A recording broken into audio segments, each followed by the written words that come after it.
पिले मु तुम समस्त को आज कार्यक्रम को अभिनंदन जनाऊँगी। गत अध्याय रे तुम समस्ते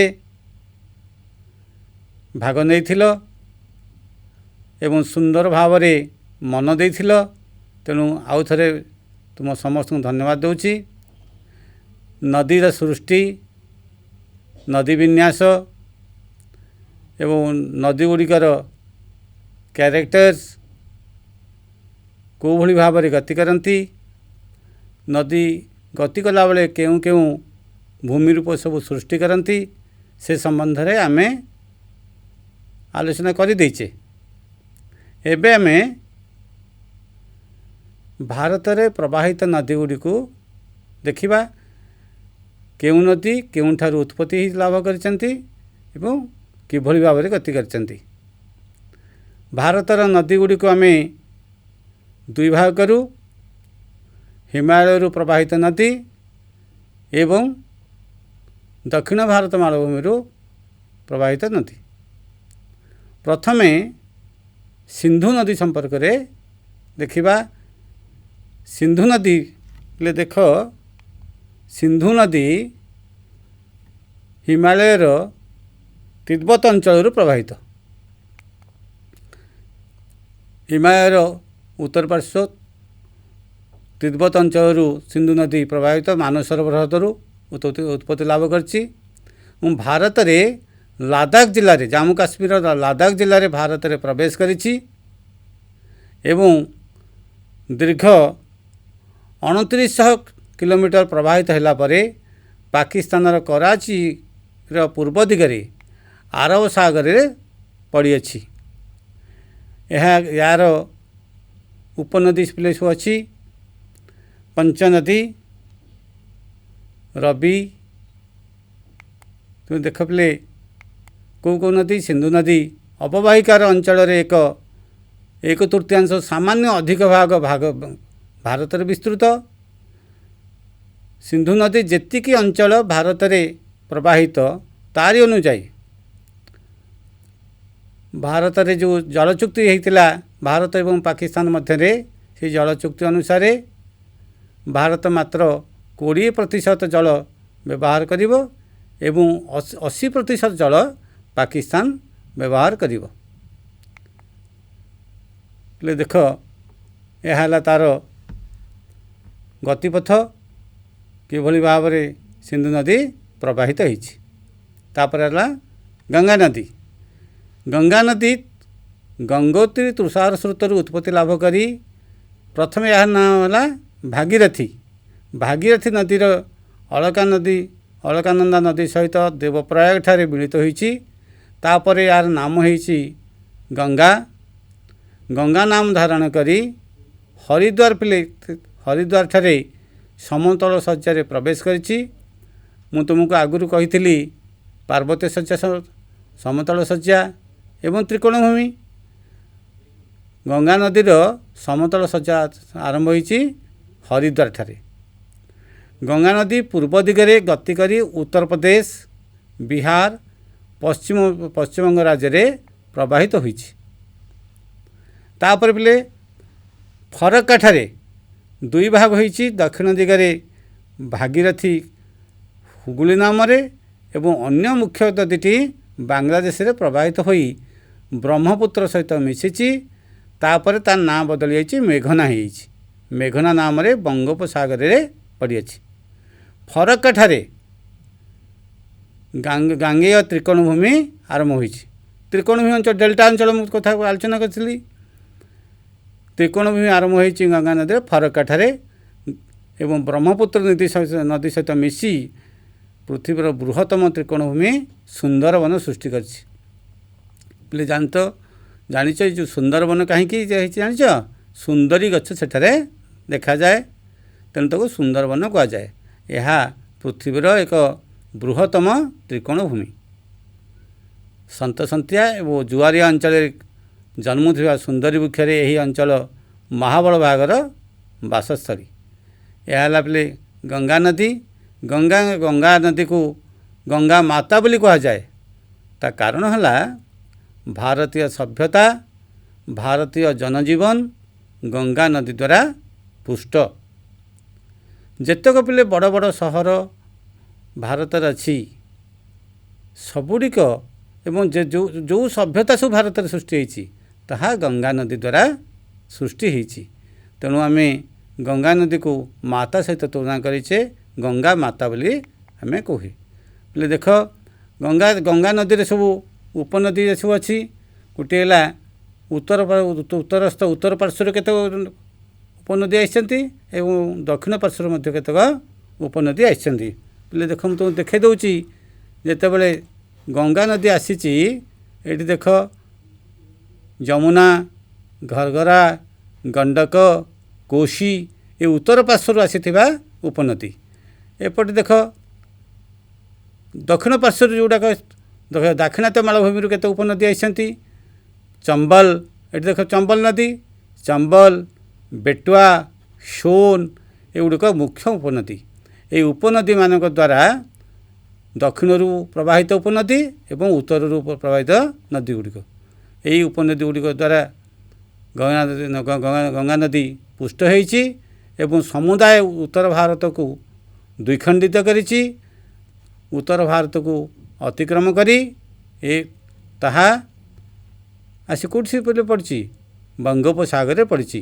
ଗଙ୍ଗା ନଦୀ ବ୍ରହ୍ମପୁତ୍ର ନଦୀ ସହିତ ମିଶିଛି, ମେଘନା ନାମରେ ଆସି ଏହି ମୁହାଣରେ ଏଇଠି ଜାଗାରେ ମିଶିଛି। ଏ ଯେଉଁ ଗଙ୍ଗା ନଦୀରେ ଯେଉଁ ସମତଳ ଭୂମି ସୃଷ୍ଟି କରିଛି ଏହାକୁ ଗାଙ୍ଗେୟ ସମତଳ ଭୂମି ବୋଲି କୁହାଯାଏ। ତାପରେ ପିଲେ ଦେଖ ପିଲେ ବ୍ରହ୍ମପୁତ୍ର ନଦୀ ଦେଖାଇଛି ପ୍ରବାହିତ। ଏଇ ଜାଗାରୁ ସେ ଆରମ୍ଭ ହୋଇଛି ମାନସରୋବର ଅଞ୍ଚଳରୁ ତିବ୍ବତ ମଧ୍ୟ ଆରମ୍ଭ ହୋଇଛି। ତିବ୍ବତରେ ମାନସରୋବର ହ୍ରଦ, ବର୍ତ୍ତମାନ ମାନସରୋବର ହ୍ରଦ ଚାଇନା ଅଧୀନରେ ବର୍ତ୍ତମାନ ରହିଗଲାଣି। ଏହି ମାନସରୋବର ହ୍ରଦରୁ ଉତ୍ପତ୍ତି ଲାଭ କରି ଏଠି ପିଲେ ଦେଖ ହିମାଳୟ ପର୍ବତମାଳାର ଉତ୍ତର ପାର୍ଶ୍ୱରେ ସମାନ୍ତରାଳ ଭାବରେ ତାହା ପ୍ରବାହିତ।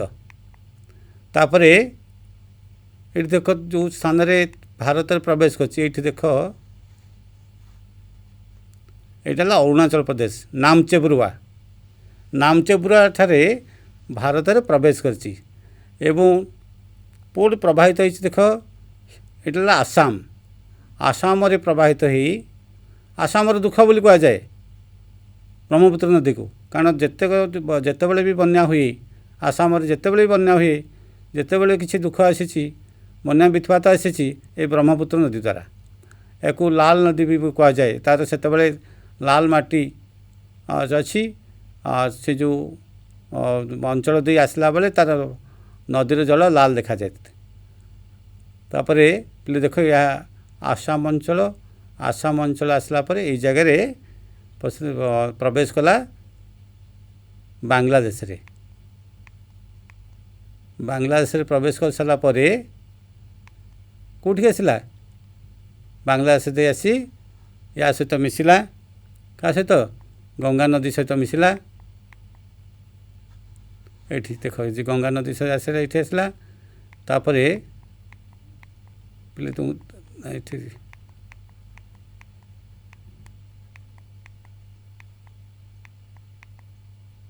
ଏଇଟା ଗଙ୍ଗା ନଦୀ, ଏଠି ଦେଖାଇଛି ଆସିଲା, ଏଠିକି ଆସିଲା। ଏଠି ଆସି ଗଙ୍ଗା ନଦୀ ସହିତ ମିଶିଛି ପଦ୍ମା ଆସି ଏଠି ବାଂଲାଦେଶରେ ଆସିଛି ମେଘନା ନାମରେ। ଏଇଠି ବଙ୍ଗୋପସାଗରରେ ତା'ର ମାଉଥ ଏଇଟା ଏଇଠି ଆସି ମିଶିଛି, ବଙ୍ଗୋପସାଗରରେ ପଡ଼ିଛି। ତାପରେ ଆସିଲା ଗଙ୍ଗା ନଦୀ ପରେ ଦେଖ ବ୍ରହ୍ମପୁତ୍ର ନଦୀ ଗଲା। ଭାରତର ବ୍ରହ୍ମପୁତ୍ର ନଦୀରେ ଅବକ୍ଷେପଣ ଅଧିକ ହେଉଥିବାରୁ ଅନେକ ଶାଖା ନଦୀ ମଧ୍ୟ ବାହାରିଛି। ସେଥିରେ ମିଳିତ ହୋଇ ନଦୀ ମଝିରେ ବହୁତ ଦ୍ୱୀପ ମଧ୍ୟ ସୃଷ୍ଟି ହୋଇଛି। ଆମ ଯେତେ ଗୁଡ଼ିଏ ନଦୀ ଭିତରେ ସବୁ ଦ୍ୱୀପ ସୃଷ୍ଟି ହୋଇଛି ବ୍ରହ୍ମପୁତ୍ର ନଦୀରେ ଅଧିକା। ତା'ର ଯେଉଁ ମାଜୁଲି ଦ୍ୱୀପ, ମାଜୁଲି ଗୋଟେ ବହୁତ ବଡ଼ ଦ୍ୱୀପ, ତାହା ମଧ୍ୟ ସେ ବ୍ରହ୍ମପୁତ୍ର ନଦୀରେ ଅଛି। ଏଠି ପିଲେ ଦେଖିଲ ବ୍ରହ୍ମପୁତ୍ର ନଦୀର ଉପତ୍ୟକା। ତାପରେ ପିଲେ ଉପଦ୍ୱୀପ ନଦୀ କହିଲେ ଦାକ୍ଷିଣାତ୍ୟ ମାଳଭୂମିରେ ଯେଉଁ ନଦୀ ଗୁଡ଼ିକ ପ୍ରବାହିତ ତାକୁ ଆମେ ଉପଦ୍ୱୀପ ନଦୀ ସବୁ କହୁ। ଉପଦ୍ୱୀପ ନଦୀର କ'ଣ ବିଶେଷତ୍ୱ ଅଛି? ଯେମିତି ଆମେ ଦେଖିଲେ ହିମାଳୟରୁ ପ୍ରବାହିତ ନଦୀ ଗୁଡ଼ିକର विशेषत्व आम आलोचना करते। एबे आम देखा उपद्वीप नदी गुड़िकर विशेषत्व कौन? हिमालय प्रवाहित नदी गुड़िक सर्वदा पृष्ठ जलपृष्ठ, किंतु यह उपद्वीप नदी गुड़िक केवल वृष्टिपृष्ठ। वर्षा दिन में केवल नदी रे जल प्रवाह अधिक होता है एवं दाक्षिणात्य बालभूमि एत उच्च न हो ग्रीष्म दिने तादरे किसी बरफ न थाए, तेणु ग्रीष्म दिने यार प्रवाह क्षीण हो जाए, शुष्क हो जाए, एपरिक गोटे गोटे धारारे सीमित हो जाए। तुम लक्ष्य कर पिले महानदी आम ओडिशार बड़ नदी, तथापि एबे भी देखिब से नदी मध्य सुखिला भली देखा जाए। तेणु एगुड़िक सुनाव्या नुहंती, अर्थात नौ वाणिज्य साहाय्य करते नहीं। आउ गोटे कथा तार बड़ आउ गोटे गुण है गतिपथ अपेक्षाकृत सड़क। आम नदी बांक आम कथा आलोचना करते। नदी बांक हिमालय पर्वतमालू जो नदी गुड़िक प्रवाहित सेगुड़िक जेते बांक सृष्टि करिसंती, उपद्वीप नदी गुड़िक सेते नदी बांक सृष्टि करना अपेक्षाकृत भाव में सेगुड़िक सड़क। कौ कौ उपद्वीप नदी गुड़िक मुख्य नदी गुड़िक किए से ताकू आम दी भाग विभक्त करूँ। गोटे है पूर्वाभिमुखी नदी आ गोटे है पश्चिमाभिमुखी नदी। पश्चिमाभिमुखी नदी कौन? जो नदी गुड़िक पश्चिम पटकू पश्चिम दिग को प्रवाहित, अर्थात आरब सागर जो मैंने मिशिचंती जहाँ जो मानकर संगम स्थल आरब सागर सेगुड़ी कह जाए पश्चिमाभिमुखी नदी। एवं जो नदी गुड़िक से पश्चिम घाट पर्वतमालू बाहरी किंतु तांकर संगम स्थल बंगोपसागर सेगुड़ी है पूर्वाभिमुखी नदी। सेगुड़िक पूर्वाभिमुखी नदी गुड़िक किए किए प्रधान? गोदावरी, कृष्णा, कावेरी, महानदी, ब्राह्मणी, बैतरणी, सुवर्णरेखा, बुढ़ाबड़ंग, ऋषिकुल्या एगुड़ा सब पूर्वाभिमुखी नदी। एमाने समस्ते बंगोपसागर में पड़ते। एवं पश्चिमाभिमुखी नदी गुड़िक किए? नर्मदा, ताप्ती, साबरमती, माही, पेरियार एगुड़िक हेले पश्चिमाभिमुखी नदी। आउ किसी ओडिशार मध्य ओडिशार किछि अंचल सेटा खूब कम अंचल आंध्र प्रदेश एगुड़िक है गोदावरी नदीर अवबाहिका अंचल। उपनदी किसे? पूर्णा, वार्धा, प्राणहिता, इंद्रावती, मंजरा, वैगंगा, पेनगंगा एगुड़िक सब गोदावरी नदीर उपनदी। यही नदी गुड़िक जल आनी गोदावरी नदी को पुष्ट करती, बन्या पुष्ट करती, जल जोगाई था। ये जो गोदावरी नदी दक्षिण भारत में सबुठारु बड़ नदी। एपरिक भारत को यह पूरा दी खंड कर। यदि आम देखा गोदावरी नदी पश्चिम घाट पर्वतमालू सृष्टि ही बंगोपसागर पड़ी। ये जो तार गतिपथ को आम जदि लक्ष्य करवा देखा जे यह भारत को संपूर्ण भाग में दी भाग में विभक्त कर देछि। ए तार दीर्घता दृष्टि एवं तार अन्यान्य गुण दृष्टि तार त्रिकोणभूमि दृष्टि उपनदी दृष्टि एवं तार उपकारिता दृष्टि यह दक्षिण भारतर गंगा बोली कहुए।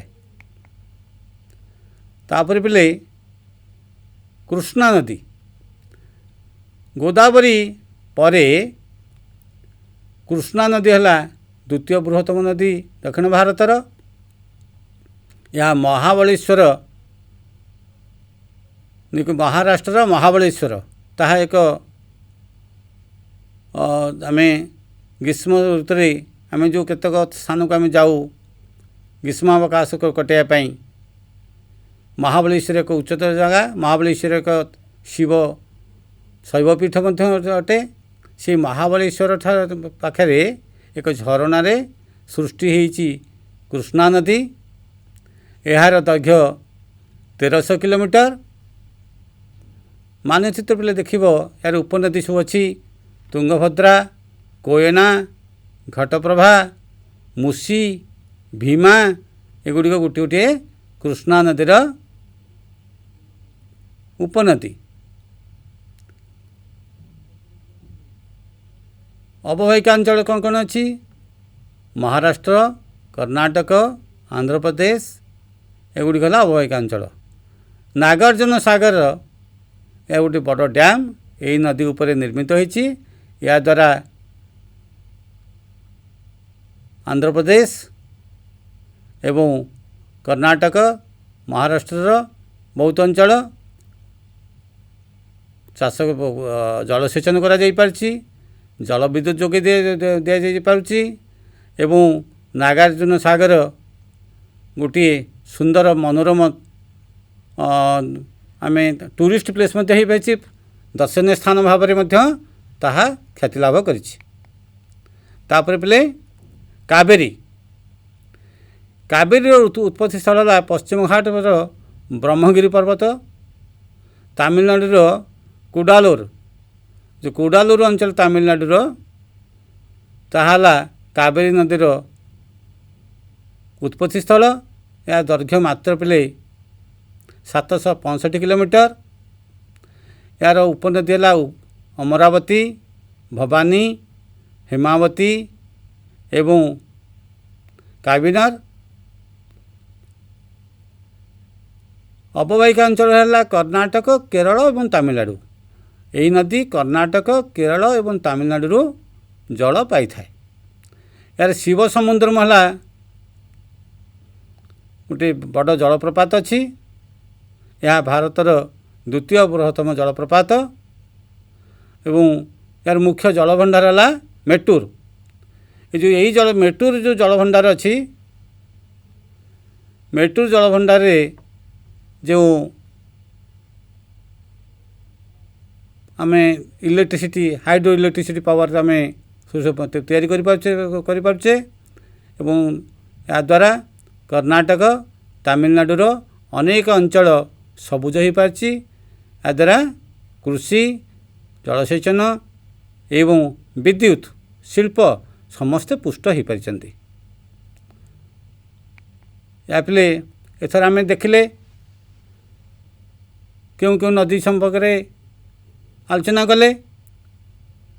एथर किछि प्रश्न ये जो दक्षिण भारत नदी एवं उत्तर भारत नदी यही नदी गुड़िक संपर्क में आम जो किछि प्रश्न आलोचना करिबा। तेबे प्रथम प्रश्न है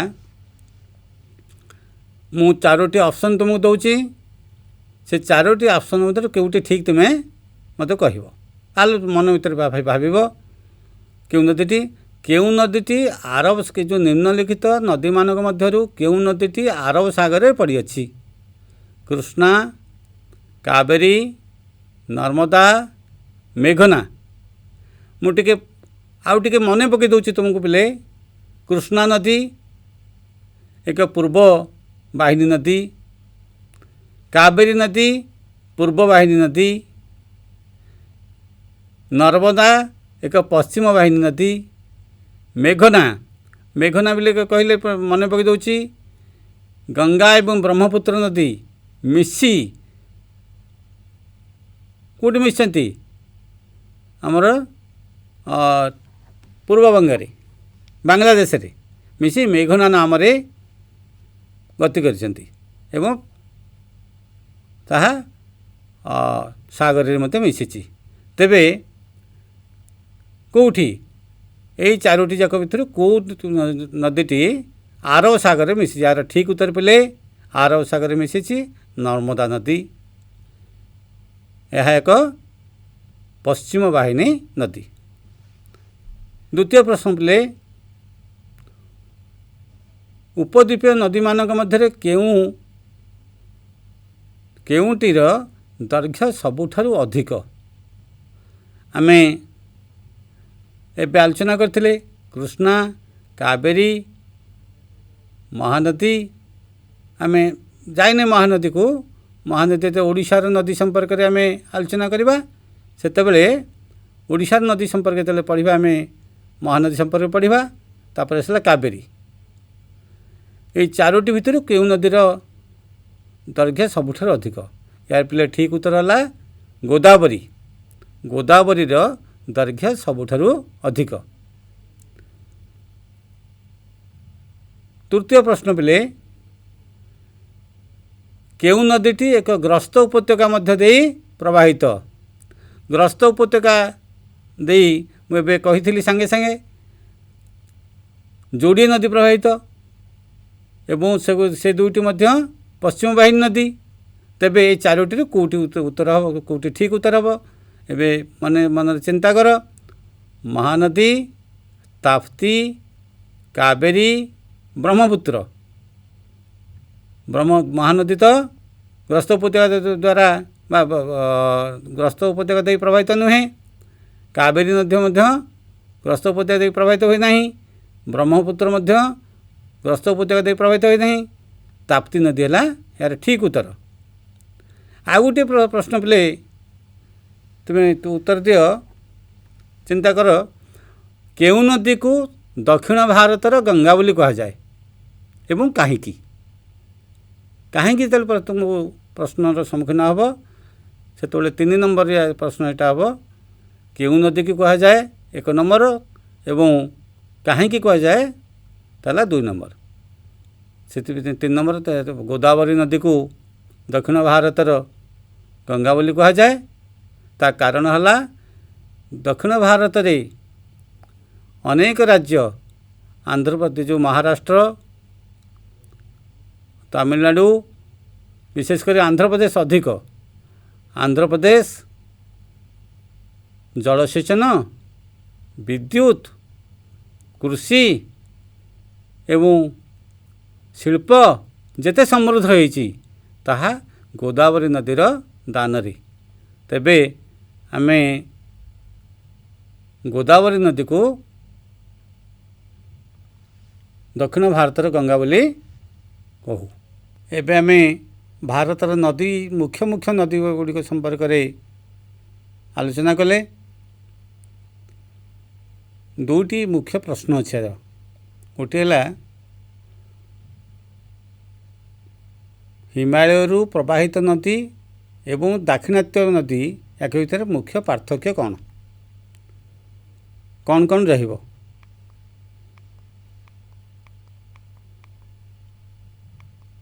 हिमालय नदी गुड़िक जो प्रवाहित से गुड़िक प्रथम कही दीर्घ द्वितीय कही से गुड़िक सुनाव्या तृतीय है से गुड़िक वर्ष सारा पुष्ट अर्थात वर्ष सारा नदी रे जल थाए दीर्घपथ अतिक्रम करिथिबारु सेगुड़िक विभिन्न भूमिरूप सबू सृष्टि करिथांती बड़ बड़ सहर गुड़िक हिमालय प्रवाहित नदी मानकर पार्श्व अवस्थित आउ जो गुड़िक दाक्षिणात्य मालभूमि सृष्टि प्रथम कथा है से गुड़िक दीर्घ होता बेले हिमालय प्रवाहित नदी गुड़िक दीर्घ होता बेले दाक्षिणात्य मालभूमि सृष्टि होता नदी गुड़िक से तुलन में दीर्घ नुहति सुदीर्घ नुहति समस्त अधिक दीर्घ है गोदावरी नदी 1450 किलोमीटर आउ सब गुड़िक छोट। द्वितीय है एगुड़िक सुनाव्या नुहति अर्थात नौ वाणिज्य साहाय्य करती नाही ता कारण है वर्षा दिन में जल प्रवाहित हुए जो अधिक एवं बन्या वित्पात अधिक सृष्टि करती किंतु खरा दिने ग्रीष्म ऋतु एगुड़िक पुष्ट नुहति जलपुष्ट नुहति तेणु सुनाव्या नुहति। ତୃତୀୟ ହେଲା ଏହି ନଦୀ ବର୍ଷ ସାରା ଜଳପ୍ରବାହ ଥିଲାବେଳେ ଉତ୍ତର ଭାରତର ନଦୀ ଗୁଡ଼ିକ ବର୍ଷ ସାରା ଜଳପୃଷ୍ଠ ଥିଲାବେଳେ ଦକ୍ଷିଣ ଭାରତର ନଦୀ ଗୁଡ଼ିକ ବର୍ଷ ସାରା ଜଳପୃଷ୍ଠ ନୁହନ୍ତି। ସୁଉଚ୍ଚ ହିମାଳୟ ପର୍ବତମାଳାରୁ ସୃଷ୍ଟି ହୋଇଥିବାରୁ ବର୍ଷା ଦିନେ ବର୍ଷା ଜଳ ଦ୍ୱାରା ଏବଂ ଗ୍ରୀଷ୍ମ ଦିନେ ହିମବାହ ଏବଂ ବରଫ ତରଳିବା ଦ୍ୱାରା ଗ୍ରୀଷ୍ମ ଦିନେ ମଧ୍ୟ ନଦୀ ଗୁଡ଼ିକ ଜଳପୃଷ୍ଟ ହୋଇଥାନ୍ତି। ଉତ୍ତର ଭାରତ ନଦୀ, ଦକ୍ଷିଣ ଭାରତ ନଦୀ ଏଗୁଡ଼ିକ ବର୍ଷା ଦିନରେ ନଦୀ ଜଳପୃଷ୍ଟ, ବର୍ଷା ଜଳପୃଷ୍ଟ ଏବଂ ଗ୍ରୀଷ୍ମ ଦିନେ ଶୁଖିଲା ଥାନ୍ତି। ଏହା ହେଲା ଉତ୍ତର ଭାରତର ନଦୀ ଏବଂ ଦକ୍ଷିଣ ଭାରତର ନଦୀମାନଙ୍କ ମଧ୍ୟରେ ପାର୍ଥକ୍ୟ। ଆଉ ଗୋଟିଏ ହେଲା ଉପଦ୍ୱୀପୀୟ ବା ଦକ୍ଷିଣ ଭାରତରେ ଉପଦ୍ୱୀପୀୟ ମାଳଭୂମି, ଦାକ୍ଷିଣାତ୍ୟ ମାଳଭୂମିରେ ଯେଉଁ ନଦୀ ଗୁଡ଼ିକ ଅଛନ୍ତି, ମୁଖ୍ୟ ନଦୀ ଗୁଡ଼ିକ ଅଛନ୍ତି, ଆମେ ମୁଖ୍ୟ ନଦୀମାନଙ୍କ ଭିତରେ କେବଳ ଓଡ଼ିଶାର ମହାନଦୀ ନେଉଛେ, ତା ସହିତ ଆମେ କ'ଣ ନେଲେ ଗୋଦାବରୀ, କୃଷ୍ଣା, କାବେରୀ ଏଇସବୁ ନଦୀକୁ ନେଲେ। ଏଇ ନଦୀ ଗୁଡ଼ିକ ଭିତରେ ପାର୍ଥକ୍ୟ ଅଛି ପୂର୍ବ ବାହିନୀ ନଦୀ ଏବଂ ପଶ୍ଚିମ ବାହିନୀ ନଦୀ। ପୂର୍ବ ବାହିନୀ ନଦୀ ଏବଂ ପଶ୍ଚିମ ବାହିନୀ ନଦୀ ଭିତରେ ପାର୍ଥକ୍ୟ କ'ଣ? ପୂର୍ବ ବାହିନୀ ନଦୀ ଗୁଡ଼ିକ ପଶ୍ଚିମ ବାହିନୀ ନଦୀ ଅପେକ୍ଷା ଅଧିକ ଦୀର୍ଘ, ଅଧିକ ଲମ୍ବା, ସମୁଦାୟ ଦାକ୍ଷିଣାତ୍ୟ ମାଳଭୂମିକୁ ଅତିକ୍ରମ କରି ବଙ୍ଗୋପସାଗରରେ ପଡ଼ିଛନ୍ତି ପୂର୍ବ ବାହିନୀ ନଦୀ। କିନ୍ତୁ ପଶ୍ଚିମ ବାହିନୀ ନଦୀ ଗୁଡ଼ିକ ପଶ୍ଚିମ ଘାଟ ପର୍ବତମାଳାରୁ ଉତ୍ପତ୍ତି ଲାଭ କରି ଆରବ ସାଗରରେ ପଡ଼ିଛନ୍ତି। ସେମାନେ ଅପେକ୍ଷାକୃତ ଭାବରେ କ୍ଷୁଦ୍ର। ଦ୍ୱିତୀୟ, ପୂର୍ବ ବାହିନୀ ନଦୀ ଗୁଡ଼ିକ ବଡ଼ ବଡ଼ ତ୍ରିକୋଣଭୂମି ସୃଷ୍ଟି କରୁଥିବା ବେଳେ ପଶ୍ଚିମ ବାହିନୀ ନଦୀ ଗୁଡ଼ିକ ତ୍ରିକୋଣଭୂମି ସୃଷ୍ଟି କରିନଥାନ୍ତି।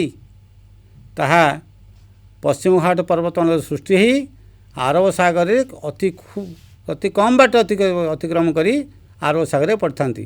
ଅର୍ଥାତ୍ ସେମାନେ ପଶ୍ଚିମ ବାହିନୀ ନଦୀ ଗୁଡ଼ିକ ଯେତେବେଳେ ଗତି କରିଛନ୍ତି, ସେମାନେ ଅଧିକ କିଛି ଗ୍ରହଣ କରିନଥାନ୍ତି। ତାଙ୍କର ଗତିପଥ କମ୍। ଯେଉଁମାନଙ୍କର ଗତିପଥ ଯେତେ କମ୍, ତାଙ୍କର ତ୍ରିକୋଣଭୂମି ସେତେ କମ୍। ତେଣୁ ପଶ୍ଚିମ ବାହିନୀ ନଦୀ ଗୁଡ଼ିକ ଅଧିକ ବାଟ ଗତି କରିନଥିବାରୁ ତାଙ୍କ ତ୍ରିକୋଣଭୂମି କମ୍। ତୃତୀୟ, ପଶ୍ଚିମ ବାହିନୀ ନଦୀ ଗୁଡ଼ିକ ଖରସ୍ରୋତା ହୋଇଥିଲା ବେଳେ ପୂର୍ବ ବାହିନୀ ନଦୀ ଗୁଡ଼ିକ ସେହି ତୁଳନାରେ ଖରସ୍ରୋତା ନୁହନ୍ତି। ଅର୍ଥାତ୍ ଯେତିକି ଉଚ୍ଚରୁ ସୃଷ୍ଟି ହୋଇଛି ଏବଂ କମ୍ ବାଟରେ ପଡ଼ିଛି, ଆରବ ସାଗରରେ ପଡ଼ିଛନ୍ତି, ତାଙ୍କର ଗତିପଥ ବହୁତ କମ୍। ତେଣୁ ସେଗୁଡ଼ିକ ଅଧିକ ଖରସ୍ରୋତା ଏବଂ ପୂର୍ବ ବାହିନୀ ନଦୀ ଗୁଡ଼ିକ ଖରସ୍ରୋତା ନୁହନ୍ତି। ପଶ୍ଚିମ ବାହିନୀ ନଦୀ ଗୁଡ଼ିକ ପଶ୍ଚିମ ଘାଟ ପର୍ବତମାଳାରୁ ଉତ୍ପନ୍ନ ହୋଇ ଆରବ ସାଗରରେ ପଡ଼ିଥାନ୍ତି ଏବଂ ପୂର୍ବ ବାହିନୀ ନଦୀ ଗୁଡ଼ିକ ପଶ୍ଚିମ ଘାଟ ପର୍ବତମାଳାରୁ ସୃଷ୍ଟି ହୋଇ ପୂର୍ବ ଘାଟ ପର୍ବତମାଳାକୁ ଅତିକ୍ରମ କରି ବଙ୍ଗୋପସାଗରରେ ପଡ଼ିଛନ୍ତି। ଏହା ହେଲା ମୁଖ୍ୟ ପାର୍ଥକ୍ୟ। ତୁମେ ଜାଣିଲ ପିଲେ, ଉତ୍ତର ଭାରତର ନଦୀ ଏବଂ ଦକ୍ଷିଣ ଭାରତର ନଦୀ ମଧ୍ୟରେ ପାର୍ଥକ୍ୟ କ'ଣ, ଏବଂ ଦାକ୍ଷିଣାତ୍ୟ ମାଳଭୂମିରେ ଯେଉଁ ନଦୀ ଗୁଡ଼ିକ ଅଛନ୍ତି ତାହା ହେଲା ପୂର୍ବାଭିମୁଖୀ ଏବଂ ପଶ୍ଚିମାଭିମୁଖୀ, ସେମାନଙ୍କ ମଧ୍ୟରେ ମଧ୍ୟ ପାର୍ଥକ୍ୟ କ'ଣ?